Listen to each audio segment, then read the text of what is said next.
Make sure to subscribe to the podcast and to leave us a good review. The more reviews we get, the bigger our audience gets, and the bigger our audience gets, the better this podcast will become.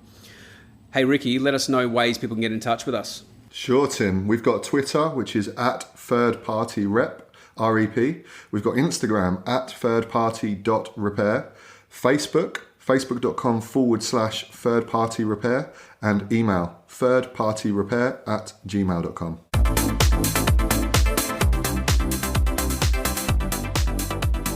All right, here we go. Here we are back again for another installment of the Third Party Repair podcast. I'm excited to continue this discussion with you, Ricky. How are you going today? Yeah, good, thanks, Tim. It's bright and early here. Us with the time zones. It's going to be fun catching each other at a good time. But yeah, it's bright and early. I haven't been up long, so just bear with me. I'll do the best I can. Keep that coffee coming, mate. Get stuck into it. So we last episode we did touch on a couple of things that we wanted to continue the discussion. Before we get into that, might do just a little bit of housekeeping. We had some great feedback from that first episode so far, and just want to say thanks for that, for all the people that let us know about that. If you'd like to subscribe to the podcast, of course, please do so. That would mean a lot to us. Would really, really help contribute towards this project of ours, and also to review us on the podcast app of your choice. That would mean a lot, and it would keep the wheels turning. So that's the first thing I want to get out of the way. I thought before we get into the discussion also, we'd have just a little bit of a chat about who we're going to be having on next week, so that everyone's aware of that. This week we're just going to be having a chat, the two of us, again, about a really important topic. But just to let people know who we are going to be having on next week, do you want to have a bit of a introduction there, Ricky? Let us know who that is. Yeah, sure. So we said in the last episode that our industry, it spans sort of lots of different avenues. Next week we have a gentleman called Federico Serva coming on to speak to us about microsoldering. He specializes in microsoldering, but especially CPU swapping, which is the delicate process of swapping the CPU and very delicate paired components from one logic board to the other, normally with a view of data recovery, but it can be used for repair as well. I know that in the microsoldering community, this is quite a new subject, and it has differing opinions. The actual process has different opinions, so it'd be great to have Federico on so that he can clear up some misconceptions around it. Fantastic. We mentioned something on the last episode, which you refer to as the trifecta of hardware and customized software working in tandem with the cloud. Yeah, Do you want to have a little bit of a chat, a little bit of an explanation, a little bit of a rundown in detail of what exactly you are getting at there? Because it is very important, and there might be some people listening that are a little bit confused as to what that is and need some clarity. Yeah, of course. So this is, it sounds a lot more complicated than it actually is, but the trifecta of hardware and customized software working in tandem with the cloud. You've got three things there. You've got the hardware, which would be the product with all of its internal components, and each of those internal components having their own unique serial number. The customized software is it's software. It's an operating system. It can be built on a number of things. With iPhones, it would be iOS. With Samsung, it would be Android, or Samsung's little tweaked version of Android. And working in tandem with the cloud is the manufacturers having private proprietary databases where they store the hardware and software information, and they can sort of run checks on hardware serial numbers at their whim, and they can introduce things via software updates. So that is it basically to explain what it is. What it does is, if I come up with a really basic analogy, we'll use a web connected toaster. So it's a toaster that connects to your wireless router, and it can connect to the internet. It has software, it runs software, and you've got an app on your phone where you can toast your bread from your phone. So you can put your bread into your toaster, and you can program it from your phone how burnt you want your toast, and you can also set it on schedule so that you can put bread in the evening, and you can wake up in the morning, and it will trigger as soon as you wake up and unlock your phone. It will toast your bread. This is an amazing toaster. This is completely fictional. I've completely made it up, but just for the purpose of this analogy, So when this toaster was manufactured, when it was originally made, each of its internal components had a unique serial number, and the software that the toaster manufacturer has installed on this toaster for it to run, that checks all of the unique serial numbers of the internal components whenever the toaster boots up. Now, let's say that a year after having your toaster, the toaster, it stops toasting the bread. It stops making the bread go warm. The heating element on the inside is broken. So you don't want to go out and buy a whole new toaster because it's just the heating element that needs to be replaced. You fault found yourself. You know what the issue is. You want to replace it. Now you found a distributor in your country that breaks down these toasters and sells the original parts, fully working, but they sell the original parts so that you can fix your toaster. So you buy a heating element from this distributor and you install it into your toaster so that it will then heat the bread and turn it into toast once again for you. However, what the manufacturer may have done is they may have customized their software so that when the toaster turns on, it checks for that serial number. And if that serial number does not match the original serial number of the heating element when that toaster was manufactured, it can disable the toaster from heating up the bread. So it can't toast bread. It becomes effectively a brick. And in tandem with the cloud, so that is the hardware and software working together. In tandem with the cloud is if the toaster manufacturer wanted to, let's say that when it was manufactured, they didn't make it so that you couldn't swap the heating element. But they had that idea. After a few months of the toaster being out, it got quite popular and they had the idea. They decided to release a software update for the toaster that introduced this feature. With this software update, they could introduce it at a later point after purchase. So it would then turn the toaster into a brick if it had the heating element replaced, rather than when it was purchased, it didn't happen. Now, although this sounds ludicrous and it sounds crazy, this is something that you and I encounter on a very regular basis with the devices that we repair. But this is something that, as everything is becoming more and more web connected, this is something that is it's becoming more commonplace in our lives, and it's something that people don't really talk about. Right, exactly. Well explained. I hope that everybody out there kept up with that. I think it was a really good analogy. I guess the first question that comes to mind when I hear that, and I'm imagining what those that are hearing that for the first time or wanted some clarity on maybe some more detail, is why. So what I mean by that is, why would this even be firstly a concern to anyone? And actually, no, do you know what? Let's start with why would the company even do this in the first place? And obviously we'd be discussing intentions on the behalf of companies that we don't work for. So we're speculating to some degree. However, let's just do that for a while and speculate as to why they would be doing that. As well as, like I just mentioned then, the concerns that maybe consumers and people out there who feel that they own their devices and are in a position to therefore have it fixed by whoever is able to fix it, what the concerns are. Yes, I mean, the easiest way to do this would be to go from one extreme to the other. So, I mean, this is purely opinion. This is purely my opinion. And if you're going to chime in as well, it's purely going to be your opinion. We haven't got any inside information with these companies, so we may be completely wrong. But piecing together information we've got over time, this is my opinion. Now, one extreme is, and one that the manufacturers, I believe, would toe with, is safety and security. So with the toaster analogy, it would be that the toaster manufacturer, they would be looking after their customer by not allowing them to replace the heating element, because they would not want their toaster to become unreliable.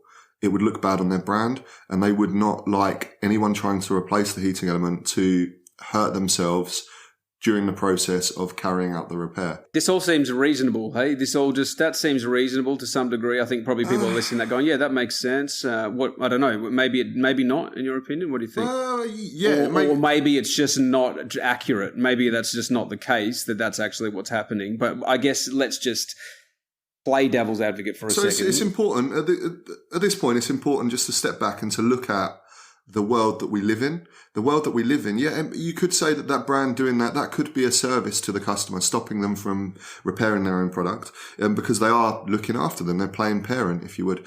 But in the world that we live in, when we buy a car, if the car gets a flat tyre and we've got a spare in the boot, we can pull over and we can change the wheel. We can repair our cars. Now, if I was to change the wheel on that car and I didn't tighten up the wheel tight enough and I drove the car away and the wheel fell off, I mean, that would be a much, much bigger safety and security risk to me than replacing the heating element in my toaster. Yet we're allowed to do that. Mm-hmm.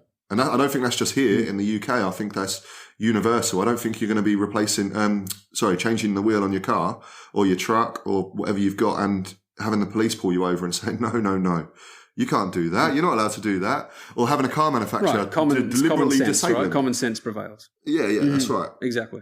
Mm-hmm. So, I mean, that's the one extreme. And in basic terms, no, it doesn't seem completely ludicrous, but when you step back and you look at the wider world, it does. I mean, it's really not that dangerous compared to some of the things that we've always been able to do. Now, the other extreme of this is, I mean, this is where I lean more towards, is by disabling the repair options for the consumer or for the independent third-party repair options, not the authorized ones, they would then force their customer back into their ecosystem for repairs or for after-sales service. So with the angle of the toaster, it might be that manufacturer has a really good scheme that's really financially competitive, where they can swap that toaster out for a replacement toaster at a very low cost, much lower than anyone else could. And they could also, for all of their repairs, if it was more economical for them to replace heating elements, if they were quite common, it was a really common toaster, they could create sort of an authorized network, and they could sell the heating elements within that authorized network, and they can profit from that as well if the prices they were selling them at were far, far above the prices that it cost them to manufacture the heating elements. So, I mean, devil's advocate, one extreme to the other. I'm sure that the true answer is a bit of both and a lot in the middle. But I guess our position is to discuss it all. There just seems to be a bit of a contradiction here between some of the... I think we should probably just dive into, rather than talk about toasters, possibly the next thing we want to just talk about is, toasters, great. Is that actually happening? No, it's not happening on toasters. The reason Ricky is actually using that analogy is because it very much is implying, it's implicit with what he's saying. This is something that in our community we know all too well is very much happening on mobile devices, mainly on iPhones, I would say, is where it seems to be most evident. Maybe not only, but it seems to be something that a strategy, we should say, that Apple has employed along the way. And this has been happening for a number of years. This is not something that suddenly happened overnight, that really we're sort of suddenly waking up in a world where this is a thing and you and I decided to have this discussion. It's been happening for a long time, and the trend is just getting more and more pointing in that direction. And it just seems to, this is my personal opinion, just seems to me, unless it's just I'm not looking in the right places, I just don't see enough conversations like the one we're having right now occurring. And I think it's really, really valuable to everybody, not just the people that are technicians and business owners in our industry and people that are possibly making money and a living out of this, but potentially, well, not really potentially, but more precisely, people that are consumers, which is all of us. We all buy these products. We all are susceptible or predisposed, should I say, to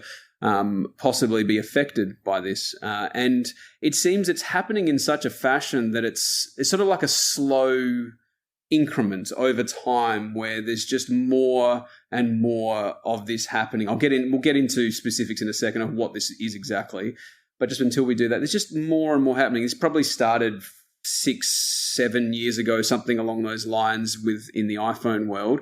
Correct. Sorry if that's not quite exactly right. It is something along those lines. The iPhone 5S, and it just. Right, yeah, sure, 2013, yeah, so 2013, so we're going on 7 years. Okay. Right, 7 years ago this started, and it started really quite abruptly with something that did effectively brick many people's devices with an iTunes error 53 that was spat out once they plugged their phone in after they saw the plug into iTunes screen, and it wouldn't kick out of that in any way, shape or form. We can get into exactly what that was, but maybe we just push further down the path of that was eventually backtracked by Apple, who released an update that then unbricked the phone effectively, and it was purely from people who had the home button on their phone replaced, and therefore exactly what you were talking about with the trifecta there. The update that was introduced onto the phone was then, so to speak, to keep it simple, rejecting that home button from being recognised by the system. Right? Maybe you want to clarify exactly what. Yes. So to break it down really simply, this is really common knowledge for us with what we've done over the years. But to break it down simply for people that don't understand, with the iPhone 5S, they introduced the Touch ID, which is the fingerprint sensor, where the home button reads your fingerprint, and it sort of the secure enclave on the logic board that checks for the mathematical representation of your fingerprint on the button to authenticate it. So it doesn't actually take a picture of your thumb or your finger and store it. It saves it as a mathematical representation, and it checks for it when you scan your finger or your thumb to use it.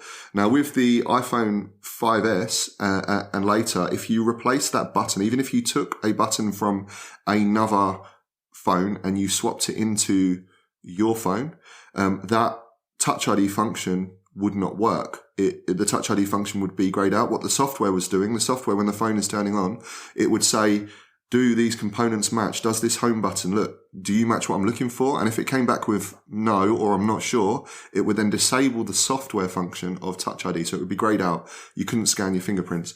Now, error 53, if you restored your device in iTunes, so if you plugged it in and restored it for any type of software error, what would happen would be that the phone would fail the restore at error 53, and it would not restore or work again unless you fitted the original button, or you use some proprietary software to recalibrate it. But we'll get into that a little bit later.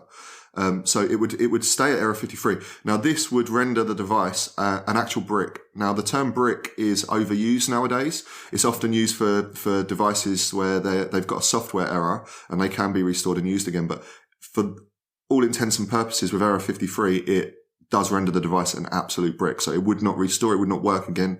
It would just flash to the Apple logo and it would go to restore, and then it would fail when you restore. It would be useless. Now, to get into a bit more of the technicals about Secure Enclave and the Touch ID and why this was bad in the first place, or why it's bad in the first place to limit the software functionality of the fingerprint sensor with the home button in the way that they do, I'd like to read out some information from the Apple support website on Touch ID. Please, sounds good. Mm-hmm. So it's a couple of paragraphs, but Secure Enclave, the chip in your device includes an advanced security architecture called the Secure Enclave, which was developed to protect your passcode and fingerprint data. Touch ID doesn't store any images of your fingerprint and instead relies only on a mathematical representation. It isn't possible for someone to reverse engineer your actual fingerprint image from this stored data. Your fingerprint data is encrypted, stored on device, and protected with a key available only to the Secure Enclave. Your fingerprint data is used only by the Secure Enclave to verify that your fingerprint matches the enrolled fingerprint data. It can't be accessed by the OS on your device or by any applications running on it. It's never stored on Apple's servers, it's never backed up to iCloud or anywhere else, and it can't be used to match against other fingerprint databases. So there's quite a lot of information in there, and it sounds a lot more technical than it actually is, but it just reinforces a couple of the points that I've already made, that they never store your actual fingerprint image.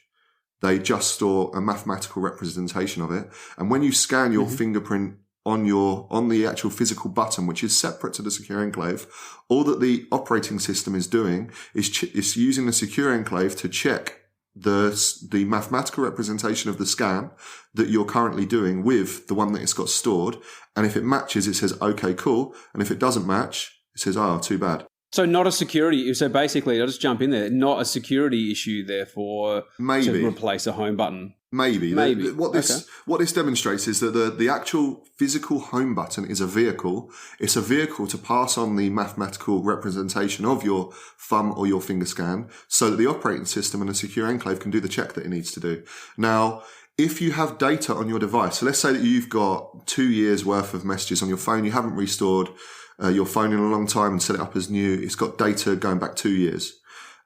If your home button broke and they wanted to protect your data and protect you for safety and security reasons from any type of breach by not letting the fingerprint sensor function work on the device. If you were to swap that button over, then you could say this would be a service. However, if you were to factory reset or restore the device in iTunes or Finder as it is now, so there was no longer any data on the phone, I don't believe it would be a safety and security risk to re-enable that software function after a software reset, because there were no data on the device then. Now, it's important to say that because Huawei, with their recent devices, with a Huawei screen repair, if you replace their in-screen fingerprint readers, they're removable on their latest devices. If you swap over the fingerprint reader with a new one as part of the repair, and the device is not reset or restored, in many cases the fingerprint sensor does not work, it's disabled.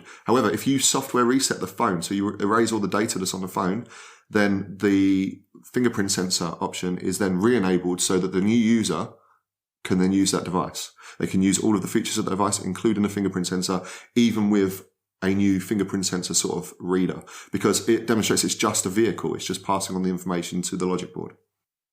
So the question is are Huawei's less secure, or is this just unnecessary for Apple to be doing? I guess is that debatable? Is that not clear cut? Is there some other intention here from doing such a thing that seems to, and I guess I'll just take us down this path a little bit now. This was as we said before, this was the beginning of a pathway that we seem to still be on here, with different messages and notifications that would come up on the phone when the device doesn't seem to know or recognize certain parts having been replaced, which is ultimately what you're getting at there. It was happening with the home button with the 5S. They released an update, and instead, as we were touched on, instead of it being bricked, because this was just, I guess, too much too soon, we could say, to have just done that to so many people. We don't know if it was intentional. It seems like it probably wasn't. It seems a bit ridiculous to think that would be intentional. But to then put it on there now and then, have a message come up saying that the Touch ID would no longer ever work is the next phase of a line of a line of notifications that are continuing to come up with Face ID now and batteries and screens on the iPhone 11 we're up to now, which... Yeah, well, I mean, it's for Error 53, so going back to that quickly, the mistake they made, I believe the mistake they made was actually taking away full functionality of the device itself. By doing that, they faced... I mean, although it went on for a very long time before there were blog posts and they got any sort of pushback from it, they rendered the device a brick. Now, consumers, what happened was the blogs picked it up eventually once we packaged up the information and gave it to them as technicians. But ultimately, the end consumers, they learned from the blogs that they were unjustly having their devices bricked and made unusable. And consumers, quite rightly, they pushed back and they said, this isn't right. This needs to be fixed. And I mean, Apple, they fixed it. They say fixed it, but they took away the part of the operating system that was doing this check, and they made it so the devices could work in. So what they learned from this was that actually making the device a brick and inhibiting the complete function of the device, that was a step too far right now. So what they did was they reined that in. They kept the Touch ID fingerprint sensor part being grayed out so you couldn't swap it. They moved from the mechanical buttons where they had a physical click up to the 6S. They had a physical click. But what they have done with the 7 and the 8 and the SE 2020 is they've taken away the physical click. So if the Touch ID, the fingerprint scanner stops working, then the physical click also stops working. You can't use the home button. Whereas with the 6S, you could lose the Touch ID function, but the actual clicking to go home, that would still work. They took that away with the iPhone 7. Was that deliberate because of Error 53? Who knows? Hopefully it was just technology improving, but there we are. Now, what they've learned is that rather than taking away full functionality, if they slowly increase the serialization and slowly take away software features but don't actually make the device unusable, if they slowly do it generation after generation, then they can get away with it. Especially with Apple, every small component is serialized. Actually using it within the operating system to change features and enable and disable features, that is all software. So that is software, and that is coming about by software upgrades which come from the cloud. So actually changing the features and enabling and disabling things, that's done via software. That is carefully planned and carefully rolled out generation after generation and with incremental software updates. And they can change that at their whim, and it can affect devices retrospectively. So devices that have had components swapped out sort of in the past, with a future software upgrade, that swapped component could then change how the software reacts. That might be that if you've had your screen replaced and the original screen serial does not match the one that was originally paired, the secure enclave is looking for, then the LCD might not light up, the LCD or the OLED. The touchscreen might not work. Just silly little things like that. That is the power that the manufacturers now have with the software and this serialization and with software updates via the cloud. Mm-hmm. Now, you'd agree, I'd imagine that, I don't want to be presumptuous, but I would imagine that you would agree that the repair industry, the third-party repair industry in the mobile phone world it's a multi-billion-dollar industry internationally. So there is clearly a demand for repairs. This is not a speculative thing where you and I have the two shops in the world that are the ones that repair loads of people's phones outside of the authorized Apple chain. This is a widespread thing. Apple, we would assume, would know that. Okay, so given that they know there is a certain amount of demand in the international market for phone repairs, and given that their own authorized supply chain, which includes their own Apple stores and any other store that subscribes to that cause, they would be unable to keep up with the demand of not only the things that the types of, or should I say the scope of repair that they offer, but they couldn't keep up with actually the scope of repair of, say, what your and my shops can offer, given that it's very minimal. My understanding is that really Apple stores and authorized service providers that Apple have under their wing can offer really only the bread and butter of what we can offer. We can repair the actual circuit board. We can do liquid damage data recovery stuff. We can actually replace the glass rather than the entire screen. We do LCD refurbishment and a number of other things along the way we could get into if we wanted to that they will not offer. And it goes further because the language, in my understanding, is in the reports I hear, is that the language consumers are given along the way suggests that things are irreparable when daily we prove that completely otherwise. And it's not sort of a semantic point. This is not just once in a blue moon that happens. It's literally every day, constantly, this is happening, it feels like to me anyway. And they won't... Instead, they sort of use language like it's irreparable, or rather than we don't offer that repair, which would be more accurate. And then they would say you need to buy another phone rather than you can have a look at getting that done by an independent repair store that may offer that repair. You know, obviously I don't expect them to sell my business for me, but I would expect them to some degree of honesty on their behalf through their supply chain to their consumers, because I think that's fair to say that their consumers are being misled by that kind of language along the way, as well as the notifications that they see and the language that they're seeing in those notifications. I thought we could touch on that now a little bit, if you'd like to have a chat about, say, the iPhone, the recent models, unless you wanted to go and elaborate on what I was just saying or add to anything or completely reject anything. You're welcome to, or disagree, yeah? I think I'd elaborate on that a little bit. I mean, for a very long time, they've got. So let's take Apple and Samsung. They've got their authorized repair network, which they've both been sort of aggressively trying to grow over the last couple of years, especially. What's happening with electronics with mobile phones is that the normal annual upgrade cycle that most people are on, it's either 1 to 2 years that they're upgrading. That as hardware is plateauing, and by plateauing I mean there's no new features which are really drawing customers to upgrade, and people are learning that they can live with their devices for longer than the 1 to 2 years that they're used to. So for as long as mobile phones have existed, basically here anyway, every 1 to 2 years you get an upgrade from your carrier, you stay on your contract. It is how consumers are conditioned with their devices.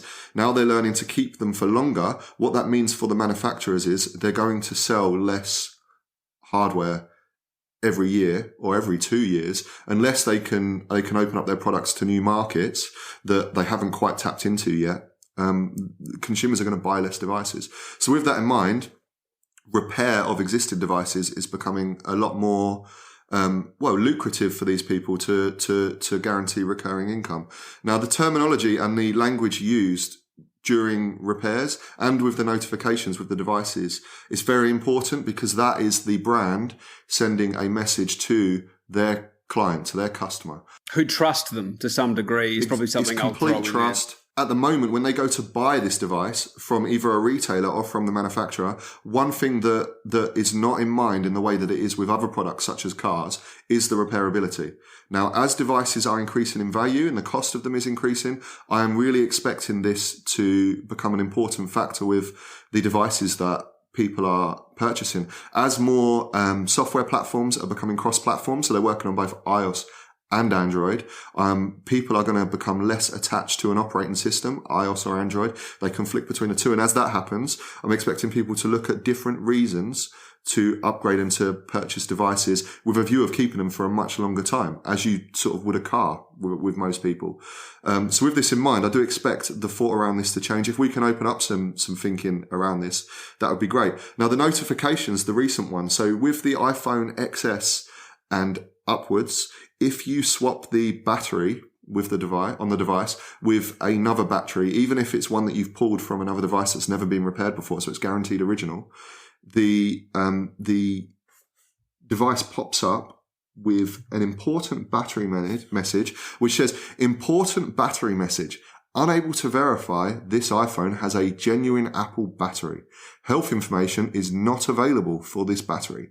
Apple has updated the device information for this iPhone. Now, just to expand on what that says and what that actually means, unable to verify this iPhone has a genuine Apple battery. What that means is that the serial number that the secure enclave is checking for on that battery component does not match the one that they had when that was originally calibrated. That doesn't match it. That doesn't mean it's unable to verify that it has a genuine Apple battery. It means it cannot verify it. Health information not available for this battery. Now, after Apple got told off for throttling the phones a couple of years back, they introduced a snazzy new feature in the settings battery part of the device called battery health, and it gives you the health percentage as they calculate it using their calculation, which they haven't shared publicly, on the health percentage of that battery, so that the end consumer can see whether their device battery needs replacing or not. If that serial number for that battery doesn't match the one that was originally paired with that device, even if it is an original battery, or if that battery has simply failed to the point that it can't read that flex anymore, it disables that health. So if you've decided not to go to an authorized Apple repairer to have your battery replaced if it needed replacing, Apple is saying, okay, that's great.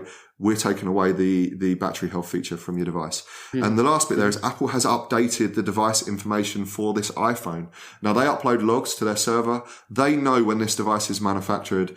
They know every serial number of every component that is in that device. They know it for every single unique iPhone in the world. Now, they might not know the actual unique serial. They might not know the mathematical representation of that serial number that the secure enclave is checking for, but they can do that check. They've got that information. They could, if they really wanted to, verify whether that battery in that device was genuine or not. They actually could do that even if it had been swapped out outside of their authorized network. However, they've deliberately coded their software so that it doesn't actually check. But the terminology they use with their customer indicates that they literally can't. Like, they're holding their hands up going, we've got no idea what, it's just not the right battery. We've got no idea. It doesn't actually, the information they give in the consumer is useless. And the only way that the consumer can actually sort of get rid of that is to click the learn more. They can't dismiss it. They go learn more. And it takes you to an Apple, I can't find it right now. Apple battery learn more. I mean, have you got any thoughts on that? I've covered a lot of ground there while I find this link. You have, yeah. A few things come to mind. I mean, one thing I just bounced into my head then briefly. I'll get to the one that I really think is the important one in a second. But is that a privacy issue? I don't know. I'm just hearing something which is like I know that it might sound like semantics. Like, who really cares if I'm walking around with something in my pocket and Apple's able to check what over the air whether or not this has actually got original parts or what the serial number is of any of this stuff. And I know that it's like sharing that with Apple, a big deal, who cares? But do I have a choice in that matter, and whether or not that can can I turn something off there? And is there a setting where I can say, do you know what, Apple? I don't really want you to give me any of these messages. I just want to have my phone fixed. I want someone to be able to replace all of that. And I don't really care if you know whether or not this has got anything that's genuine or non-genuine or whatever language you want to use anyway. Is that even an option to do that? Hang on. So is that even relevant? What do you think? So you want to pay out your backside for a mobile phone so that you own it, and then you don't want to have a false parent that's looking over your shoulder checking on you all the time. Exactly. Yeah. Really? You hit the nail on the head. Yes. Well, no, I don't believe there's any way of turning it off. And until people start talking about what this is doing and the implications of what this is doing, I don't think people are even going to learn about it. I don't think it's going to change. Now, this notification is not even that bad. If you're going to buy if I'm going to buy a phone, a new phone for my son or my daughter, or for myself, and I want to buy it secondhand to save myself a bit of money, it would be nice to know what components were replaced. It would be nice to know that. But if I want to sell my phone that I've had repaired wherever I want to get it repaired, I don't want to be parented like that. If I wanted to be parented like that, if I wanted this to happen with the devices that I own, I would lease the device, and I would expect to pay a hell of a lot less from the person that wants to parent me than what I'm paying right now to own the device. It's a question of ownership. Yeah. I believe when this is happening and they're introducing new things with software updates, I don't believe that I'm in full ownership of my device. I'm leasing my device, and if they want to inhibit any of the software functions of the device for any reason they see fit, then they can at any point in the future. Now, this notification on the batteries, I believe on the batteries on the XS, when the XS launched, early iOS 12, I'll need to fact check this, but I'm pretty sure that the notification for replacing the batteries did not happen on the very early software of the iPhone XS. It did not happen. And then what they did was they released a firmware update. It obviously had this serial number on the Flex already. So let's say I think it was like 2 months into the product being released. Let's say 2 months into the product being released, you've had a couple of customers that have come to you. One customer come to you, they had a housing, and the housing, something fell on it on the back, and it went right through the glass on the back. The glass is delicate, and it pierced the battery. So they've just bought their phone. They didn't want to go and buy another phone from Apple. So they came to you, you replaced the housing with a non-logo one, and you replaced the battery. You could get the batteries, you replaced the battery. You really cared about your customer, so you bought another iPhone XS. In fact, you took your own one and you gave them your battery because you really wanted to look after your customer. You care. You did that. And then a couple of weeks later, your customer comes back to you and they say, I did my software update last night, and it's now telling me that the battery, it can't confirm if the battery you've put in is genuine. Did you put a fake battery in? Do you know what you're doing? How do I know that I can trust this battery? Is it going to blow up on me? I've seen batteries that blow up. It sort of sows that doubt and that lack of trust into anyone other than the authorized manufacturer's network. It sows that seed of doubt, which doesn't need to be there. And the only reason that seed of doubt is there is because long term, I believe they want to push their existing customer base that are paying out their backside for these devices into their authorized closed network, where they get to resell their refurbished parts to this closed network at an extortionate price compared to the price it costs them to manufacture them. It's almost ironic. It seems that they're using the fact that they are the parent company and they know what's best. Yes.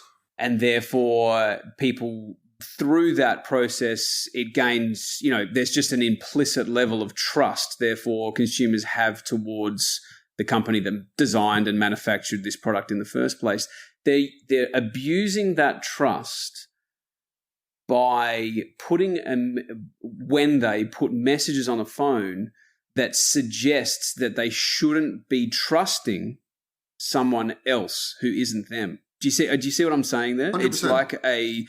It's sick almost. It's like I'm going to know that it's like Stockholm syndrome. If they were a boyfriend or a girlfriend or a husband or a wife, then they would be the most controlling partner that you'd ever have in your life. Like, that would not be healthy to be in that relationship, right? And it's just easier to stay in the relationship rather than get out. It's that whole attitude, right? Exactly. It's just, and you might not, and here's just to run that analogy further, you might not even realize that this is happening because you're just so many years into this relationship. You've trusted for so long, and it's just easier to continue to trust when actually this person is going out of their way to see that in you and then use it against you for their own gain. That's when it happens slowly. Getting at. When it happens slowly in the way that it is happening, it's a lot easier for that to happen and for people to be conditioned. I believe that's the path that we're going down. And people, repair technicians like us, we've done an absolutely awful job at getting the actual technical information of how this works. I mean, I speak to repair technicians that deal with repairs that still don't know about the XS battery or the same thing that's happening with the 11, 11 Pro and 11 Pro Max displays. I'm speaking to repair technicians that have been in the field for years, that own shops, that employ people that do this, that do not know about this stuff. So if they don't know about this stuff and we don't do a very good job of getting the information out there publicly, then how do we expect people that are buying these devices to understand or to even weigh in and factor in these things in the decision of buying the product in the first place? It's impossible. So you and me even just talking about this right now, this may be the most open conversation that anyone has had on the technicals of how this works. And whilst we're giving an iPhone example here, the way that iOS and the iPhone is built is very, this happens a lot. But they've also done the MacBooks, the Macs in exactly the same way with, I believe it's the T2 chip. So a lot of the people that they don't repair iPhones and iPads as much, they do MacBooks instead. They see this issue. And I mean, between the MacBook guys and the mobile phone iPhone guys, they don't even really talk. So they're fighting the same battle and they're seeing the same things, but they can't put two and two together and realize that it's actually the same issue. And we're both being led down the same path. Now, this is all really important because the manufacturers, they've spent the last couple of years aggressively trying to grow their authorized network. So by authorized, what I mean is you follow the manufacturer's processes. You purchase your components from the manufacturers at a reduced rate to anyone else. And you get access to the manufacturer's proprietary calibration software. So, right, of course, we should talk about this. Yeah, how does one get those messages to go away? So, when the secure enclave is checking for that component to check that the answer that it gets, not even the serial number, to check that the answer that that component is giving it back matches the answer that it's looking for. If you replace that, it won't work with the secure enclave. What the authorized networks get is they get access to proprietary software where after you finish the repair, you plug the device in via the lightning cable and you run the software, and the software recalibrates the new serial numbers with the secure enclave on the device. So it teaches that device that, listen, we're authorized. We replaced this button. It's okay for you to run with this new serial number. This is the one you're looking for now, not the old one. The Touch ID, that little software feature that you had grayed out, you can turn that back on now because we're authorized and we did it. You can crack on, you can work now. It does that. So they can re-enable software features like that. If they replace the battery, they can say, listen, we're authorized. That battery, yeah, that's definitely from us. That's good. No notifications needed. That's fine. That customer came to us, don't bug them with notifications. They don't need to worry about that. That's fine. They came to us. Well done them. Now, we will never get access to this software because this software is cloud authenticated. At the same time that it's updating the device, it's also updating the server databases, the proprietary locked server database of serial numbers. So it's teaching the server, this device that you manufactured 6 months ago or a year and a half ago, here's this new serial number for the home button now. Here's this new serial number for the display now. Here's its new serial number for the battery now. If you release any software updates, that is what the new software is looking for. Now, it can do that check on device or via the cloud. It could do either. At the moment, I haven't seen too much of the actual cloud authentication, but I do believe it's something that, it's built into the whole system. So it's something they can definitely introduce in the future if they chose to. And there's a lot of stuff they could introduce, but it's happening slowly, and hopefully if we open up discussion and people learn about it, it's something we can sort of slow down and make a lot fairer for everyone, especially the end consumers, because the people that, although we are both repair minded and we are both repair technicians, the biggest losers for me in this are the end consumers that Absolutely. They lose software features. They lose feature. It might be a unique selling point, a USP of a device that they bought it for. It could be Touch ID and Face ID. And through no fault of their own, they have lost that software feature. They never agreed when they purchased that device that if they went to someone that was not authorized, they would lose that software feature. That is a decision that has been made for them. And it may not even have been made at the point that they bought that device. It could have been a decision that was made by someone after that device was purchased, even a long time after, to introduce as part of a software update. It could be for a number of reasons. It could be safety and security. It could be to try and force that person to buy another refurbished or new phone. It does. I don't know if you agree with this, but it does seem that within our own community, a lot of the narrative, at least to some degree, and I think it seems to be widespread, is that it's this whole world and this whole game, should I say now, is parent company or manufacturer versus independent repair. Okay, like I know it makes complete sense. I understand why that would occur because we've been playing this back and forth game for years now of trying to figure out ways to fix people's devices in such a way that they want them fixed without having to have all these annoying messages come up on their phones and having to deal with how we can explain that to the customers and remain transparent throughout and how we just go about that. And it just seems to be this back and forth when, in my opinion, that's a reasonable point of view, but it seems something that's infinitely more important here that I think that if we were to shift the narrative to be more in line with is that this is actually the parent company, that is to say in this scenario here, Apple, versus consumers. And it's like you just said, it's consumers that are missing out in the end here. It's consumers that are getting misled. It's consumers that are having their trust abused. It's consumers that that remain in the dark about the technical stuff that you've described here, which is not easy for people to swallow and understand or even get their head around 100%.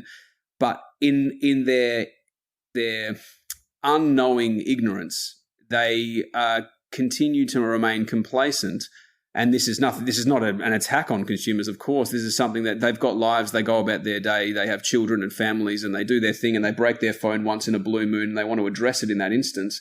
And they don't have time to learn about everything you just said, and they don't have time, and no one would expect them to know any of that. But that's part of the problem, is it's almost as if Apple knows that that's a thing that they can possibly... they know that their consumers aren't going to respond in a negative way because they will never know or find out this is happening. And then when they see these messages on their phone, they actually feel as though in that instant when they see it, they feel, it looks like Apple's looking after me here. It looks like Apple's taking care of me. They're letting me know that maybe this dodgy mechanic, or should I say this dodgy phone repair shop, is actually... putting on what might be an inferior component into the phone, which seems like it's something that could be helping here. But if they were to truly be helping, and I'll pass this over to you after I say this, if they were to truly be helping here, surely rather than putting confusing or misleading or even just messages that just don't elaborate in any sort of way, but just throw a speck of doubt, as you say, into the whole process, into the customer's mind. Rather than doing that, they would simply open this up and say, right, if we truly care about what you that you have quality components put on your phone when someone fixes it, then we will go out of our way to make parts available to the community, whether it be people at home who are clever and can fix their phone themselves, or whether it be independent repair stores like ours, or whether it be anyone at all. If they were truly on board with all of that, they would make that available to everyone. And my understanding is they've sort of tried this out, right? This independent repair program. Maybe you might have some thoughts. You might want to go back a bit there with something I said, or maybe we just move into that. How do you feel about that? So, as I said before, the manufacturers, they've aggressively tried to scale their authorized networks, especially in the last couple of years. The independent repair program, that is a representation of that. That is Apple finally relinquishing part of their control And it's them admitting, okay, our authorized network it's not big enough to cater to our customer base. Therefore, we're going to need to scale it quicker. And we're going to need to scale it very quickly if we're going to be introducing notifications and that type of stuff.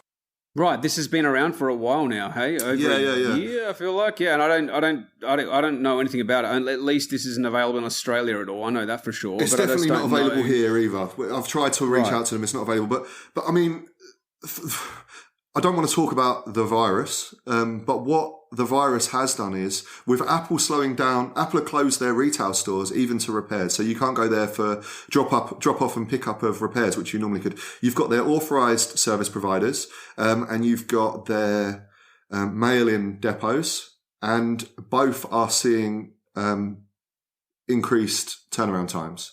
Now, what this virus has done is it's shone a light on the authorized repair networks for their customer base that loyally own their products. It's shining a light on them that their authorized network really it struggles to deal with the demand, and that is a crack that independent third-party repair has papered over now for many years with little to no thanks.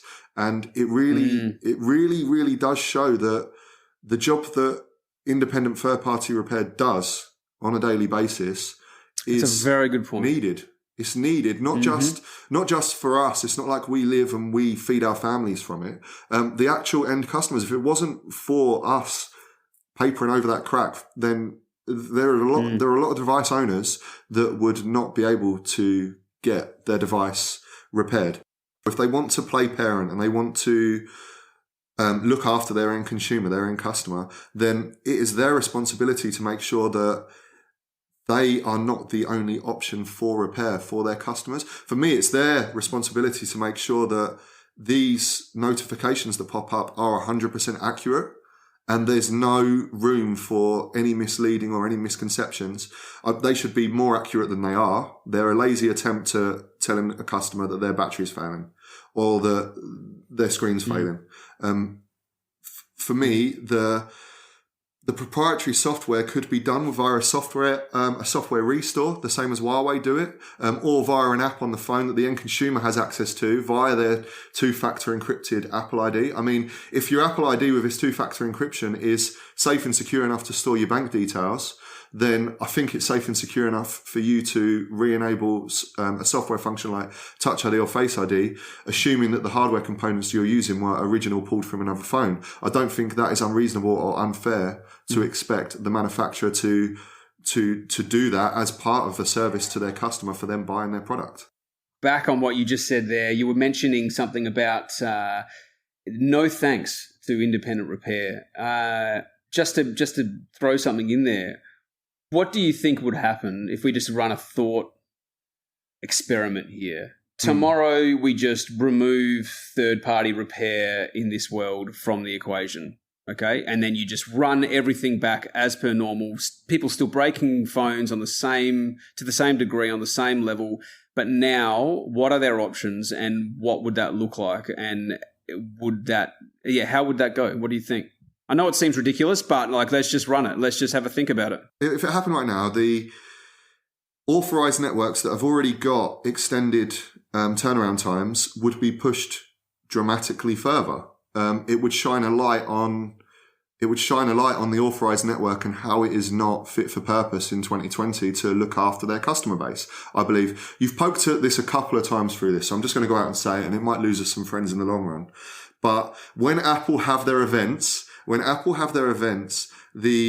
bloggers and the writers, they all want to be at the Apple event because they want to cover the new products, because that means clicks on their pages, which means more ads, which means more of a name for themselves. They can move to a bigger parent company. That whole game is toxic. But it's very rare for these same people that will tell you everything you need to know about the new iPhone to be critical of something like this, or be critical without coming up with some lame excuse as to why it should happen and why it does happen.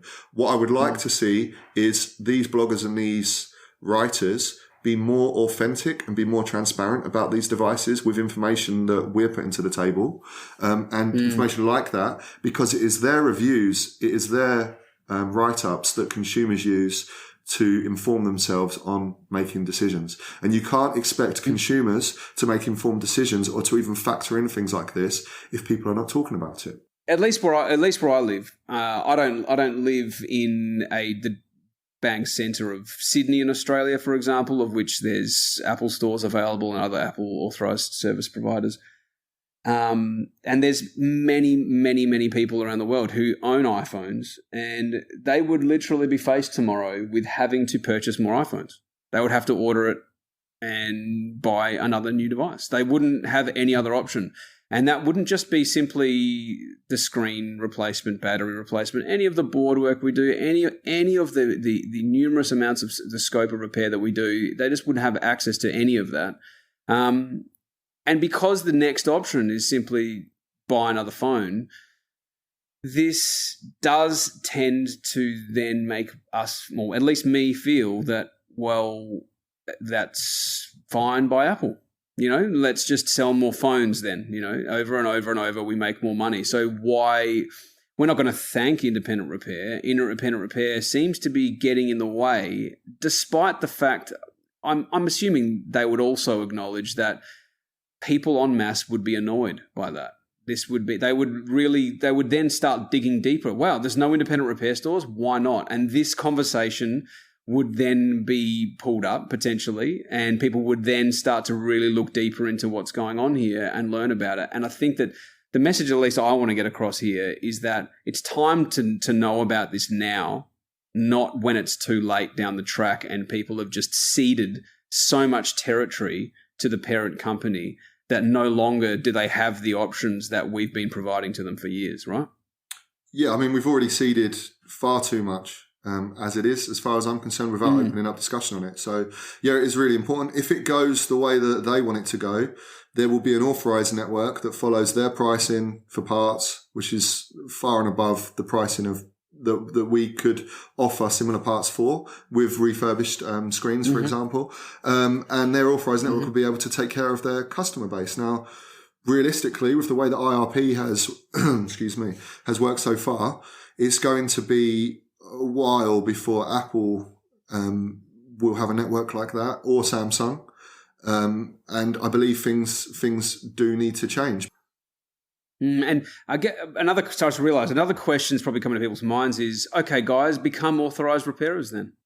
Do you want to maybe have a go at why that's not something that either of us have done? And here we are having a conversation from the other side of the world to each other, having only met a few weeks ago just to any meaningful degree, and yet here we are having not done that. Why have you not done that, for example? So we have not received IRP or independent repair program authorization or Apple authorized authorization. I have no information directly from an independent repair provider applicant or from an authorized applicant or an authorized repairer. I'm going to go off information which I've read, which is rumored to have been leaked by these types of people. So I can neither confirm nor deny whether this is accurate or not. But basically, the independent repair program, the leaked information has given us an insight into how Apple would do business with independent third-party repair. And it really isn't in our interest financially. As a business owner that has spent over a decade growing my business, the terms that are in this agreement are really not in my interest personally to be authorized, as they are right now. And I believe that I represent a majority of independent third-party repair, and I believe that's why the independent repair program in the United States has not grown at the scale at which Apple believed it would grow. When I've looked into this, which I have absolutely looked into it, because why wouldn't I? It's the amount of, again, territory that I'd have to cede would make the business pointless. To have the endeavor of having even had this business in the first place would be near on pointless.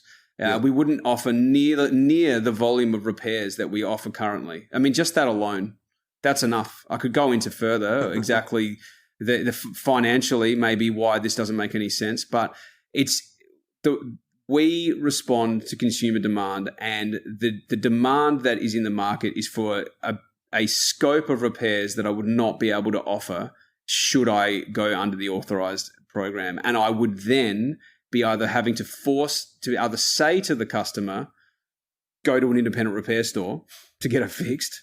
Yeah. And even if they said, well, I had this fixed here the other day and you could do it again, couldn't you? And we say, no, we're not allowed to, would be what I'd be saying at that point from then on. Or I'd have to tell them maybe a message that I'd been told to say, some sort of vernacular that you need to use to remain compliant with whatever this contract is in the first place, which is maybe, no, we have to send it off somewhere and or, you know, you can buy another iPhone if you like. Which is common. It's very common. Right. And this is even just a matter of principle. I didn't start all of this in the first place. I didn't do all of this 10 years ago because I was interested in telling people that they can't do something that seems so obvious that I can do for them. I know I can do it. I know what's wrong here. I can see what's wrong with your device. I know how to do this. We've got the knowledge. We've got the know-how. It's all there, ready to go, but no, can't do it. And this is just not good enough. This is not good enough as a business owner, and it's not good enough as a consumer that's the world that we would be forced to live in. And it seems, again, with these messages, these notifications, and the trifecta that you were talking about before, this is some sort of manipulation of the market by a parent company to respond to the fact that people are reasonable when they feel that they own a device, they feel they should be able to have it fixed by whoever they want to have it fixed by, especially because this is a straightforward thing that they've been doing for years. There's nothing complicated about this. Why can I not do that? And that's a completely reasonable point to take. And on that note, would you like to add anything more? I thought we'd probably call it a day there. I think that takes us full circle. I mean, for me, serialization, the trifecta of hardware and customized software working in tandem with the cloud is very important. It has been for a number of years now. It is not discussed. We work around it the best that we can. It's becoming impossible to work around it.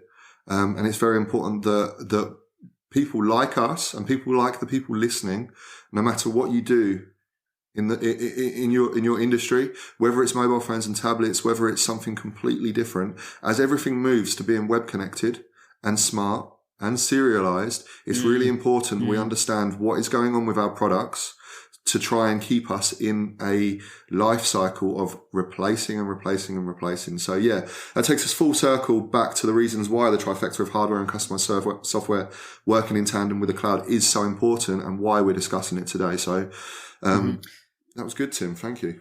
Yeah, I thoroughly enjoyed that. Should we have a little bit of a just a wrap up here, just reminding people next episode, Federico server. Can't wait for that. That's going to be really cool. So make sure everybody tunes in and listen to that.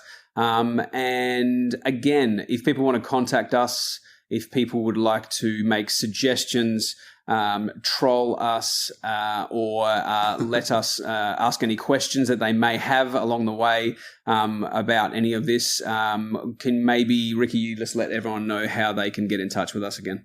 Yeah, sure. We're on Twitter at thirdpartyrep, R-E-P. We're on Instagram at thirdparty.repair. Facebook, facebook.com/thirdpartyrepair, or just go on Facebook and search third_party_repair and you'll find us. And email thirdpartyrepair@gmail.com. Amazing. Thanks again for that chat. I really enjoyed that and I can't wait to the next one. It was good, Tim. Thank you. Listen, take care. Speak soon.